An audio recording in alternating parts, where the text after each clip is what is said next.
Who wins the team race next year? Let's stop stalling and start talking wrestling.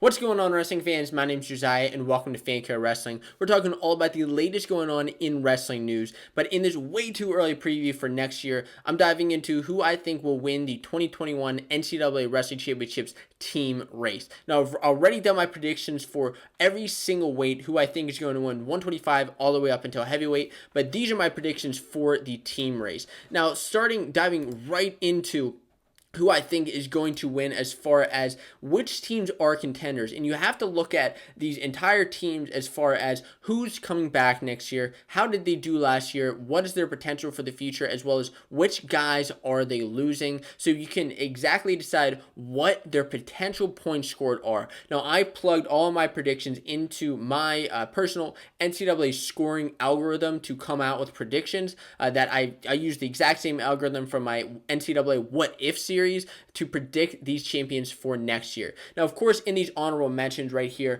Arizona State, Northwestern, Ohio State, NC State, as well as Nebraska, that is the exact order that I have them coming into. And the reason that I have them in that order, Arizona State's losing a couple of tough guys. They're losing their Valencia, Maruka, Kramer, Shields. There's a tough amount of guys to lose, but I still think they have potential with Valencia, Norfleet, and Teamer. As far as Northwestern, some great competitors in Rivera and Deacon. I think Yaya Thomas has potential for a great breakout year. He's shown he's got some real grit.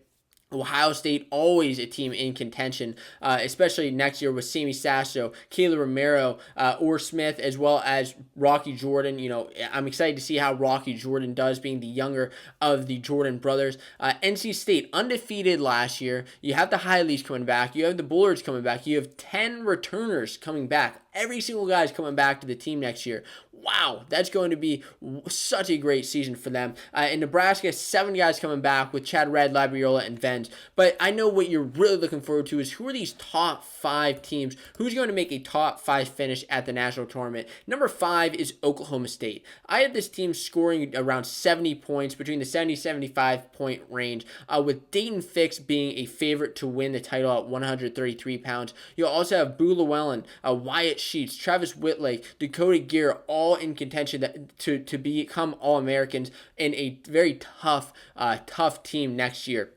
Last year they had a couple of these guys in their Olympic redshirt year. They will be losing Nick Piccinini as well as JoJo Smith. So yeah, that's really tough losses for the team. But I still think that they can pick a couple of guys up, though. Some guys coming out of their redshirt years, some guys becoming freshmen on the team, and I think they have a real shot to do something great here. Next up is a team which I really thought I would have higher and they are pretty darn high in 4th place that I have their finishing. But this is Cornell. Now, Cornell has a heck of a group coming in next year, a heck of a squad, with Yanni Diakomahalis at 141 being the favorite to pretty much maybe not ever lose a wrestling match next year and win his 3rd title. You have Vito Arujau coming in out of his Olympic redshirt year, who's going to be a tough threat at 125. You also have Max Dean at 184, who made the national finals a couple years ago and may do it again next year, as well as you have other guys in the lineup: Ben Darmstadt, Andrew Berriesa, Chris Foca. What a tough lineup. They have 6 of their returners coming back. They will be losing Chad Tucker as well as Brandon Womack, so that is some tough losses. I have them scoring between 85 and 90 points. Some of this, they may get some bonus points here and there. They may score more points than that, but that's where I have them scoring, and I think they're a real threat for the title, depending on how things go. Moving on to team number 3.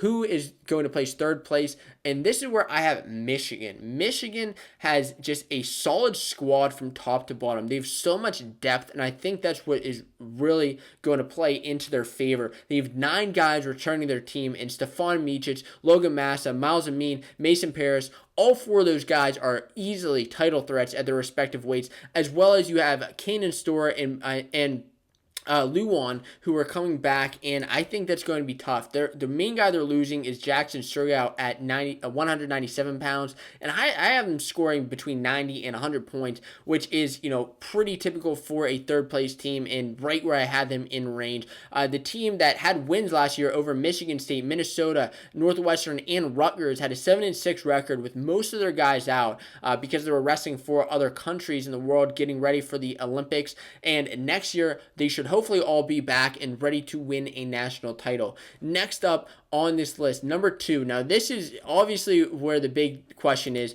who is it going to be? Is it going to be Penn State? Is it going to be Iowa? Who do we have coming number 2 and number 1? And I'm sorry, Penn State fans, but it's going to be Penn State at number 2. And Penn State, look, they're losing Vincenzo Joseph. They're losing Mark Hall. They're losing Shakur Rashid. And they're still going to do well, though. And there's always somebody who has a breakout season. Kel Sanderson's able to coach these guys from, a solid high school career to a phenomenal college career. He's done it time and time again. And there's no doubt he's going to do it again with somebody next year. But it's a little bit too early to tell, at this point in the year. But who is coming back? Roman Bravo Young is a tough guy. You have 7 total returners coming back to the lineup. Roman Bravo Young.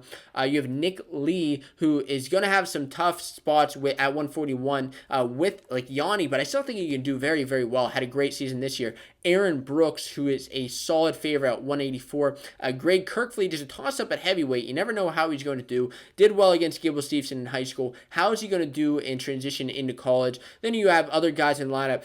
Jared Verclaren, Brady Berge, Carter Srirachi, another freshman coming in. Michael Beard, another freshman. It's just, a lot of question marks here. And that's why at the end of the day, I have to say that the Iowa Hawkeyes will win the NCAA Wrestling Championships. I have them scoring 140 points to Penn State's 120 points. Now, of course, that can go higher or lower depending on bonus points, depending on how guys place, depending on maybe there aren't people who do place. Now, Iowa undefeated last season and was Big Ten champs, posed a massive threat for the title.